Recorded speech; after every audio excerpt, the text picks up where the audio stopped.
নমস্কার বন্ধুরা, আমার চ্যানেল টুকুস কিচেনে আপনাদের স্বাগত। বন্ধুরা, আজকে দারুণ একটি মাছের রেসিপি নিয়ে এসেছি। তবে এটা হলো পাঙ্গাস মাছ। পাঙ্গাস মাছ আলু ফুলকপি দিয়ে ঝাল করেছি। আর এটা আমি প্রথমবার করেছি, প্রথমবার করে এত টেস্ট পেয়েছি, তাই জন্য রেসিপিটা তোমাদের সাথেও শেয়ার করলাম। তবে তোমরা কারা কারা পাঙ্গাস মাছ খেতে ভালোবাসো অবশ্যই কিন্তু আমাকে জানিও। আর এটা করার জন্য সবার প্রথমে এখানে 5 পিস পাঙ্গাস মাছ নিয়েছি। আর এটাকে নুন, হলুদ আর একটু কাঁচা তেল দিয়ে মাখিয়ে রেখে দিচ্ছি। কাঁচা তেল দিলে যে মাছে আঁশ থাকে না, সেই মাছটা কাঁচা তেল দিয়ে মাখালে তাহলে ওটা ভাজার সময় বেশি তেল ছিটকাবে না বা ফাটবে না।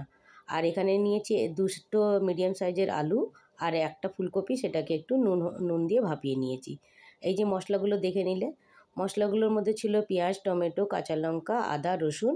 ওইগুলোকে আমি সব একসাথে বেটে নিচ্ছি। তারপরে এখানে সর্ষের তেল গরম হয়ে গেছে ভালো করে। তারপরে বেশ এপিট ওপিট করে একটু কড়া করে এটাকে ভেজে নেব।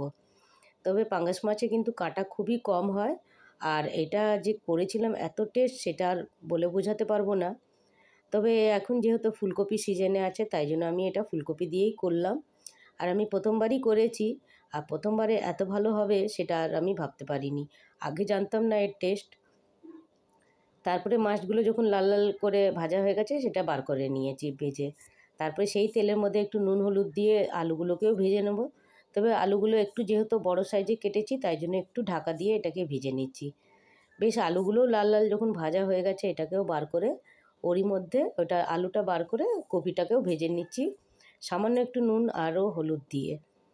একটু কপি ভাপিয়ে নিলে তাহলে রান্নাটাও সহজ হয়ে যায় করতে। আর কপির যে একটুখানি খেলে অনেক সময় গ্যাস হওয়ার ভয় থাকে, সেটাও কিন্তু কমে যায়। তাই জন্য একটুখানি ভাপিয়ে নিয়ে জল ফেলে দিলে ভালো।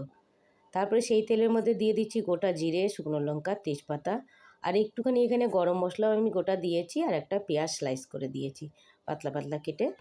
ওটাকেও লাল লাল করে ভেজে নিয়েছি। তবে এর মধ্যে কিন্তু মশলা বাটা দেবো না। এই ভেজে রাখা পেঁয়াজটাকেও বার করে নেব সেই আলু পেঁয়াজের উপরে।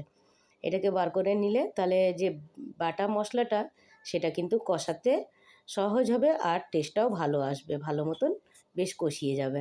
তারপরে যে বেটে রেখেছিলাম আদা, রসুন, পেঁয়াজ, কাঁচা লঙ্কা পরিমাণ মতন দিয়ে এটাকে বেটে একটুখানি হলুদ আর লাল লঙ্কার গুঁড়ো আর একটুখানি জিরের গুঁড়ো দিয়ে এটাকে আগে কষিয়ে নিচ্ছি। বাটা মশলাটা যেটা আছে সেটা কষিয়ে নিচ্ছি। তারপরে একটু কষানো হয়ে গেছে, তারপরে দিয়েছি 1 চামচ জিরে আর 1 চামচ লাল লঙ্কার গুঁড়ো। এটা দিয়েও একটুখানি কষিয়ে নেব। একটুখানি কষানোর পরেই কিন্তু এবার যে ভেজে রেখেছিলাম আলু আর ফুলকপিটা, সেটাও দিয়ে দিয়েছি। বন্ধুরা, একটু সিজনটা চেঞ্জ হচ্ছে বলে একটু গলাটা খারাপ হয়ে গেছে। তবে যাই হোক, তোমাদের এই রেসিপিটা কেমন লাগলো আর তোমরা এর আগে খেয়েছো কি না অবশ্যই কমেন্ট করে জানিও। আর রেসিপি ভালো লাগলে একটা অনুরোধ, অবশ্যই একটা লাইক শেয়ার করতে ভুলো না।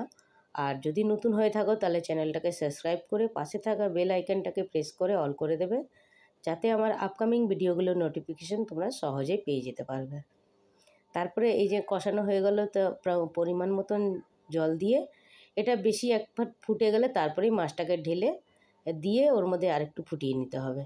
বাস, আর কিছু না বন্ধুরা। এইভাবে দেখুন একটুখানি আমি মাখা মাখা, খুব বেশি ঝোলও রাখিনি আর খুব বেশি শুকিয়েও দিইনি। এই আলু ফুলকপি দিয়ে এই মাছটা যে এত স্বাদ হবে, সেটা সত্যি বলছি, আমি না করলে বোধহয় এর টেস্ট জানতাম না। তবে তোমরা কারা কারা পাঙ্গাস মাছ খেতে ভালোবাসো আর কারা প্রথমবার খেয়েছো বা আমার ভিডিওটা দেখেছো, অবশ্যই কিন্তু তোমরা জানিও। দেখা হচ্ছে আবার নেক্সট রেসিপি।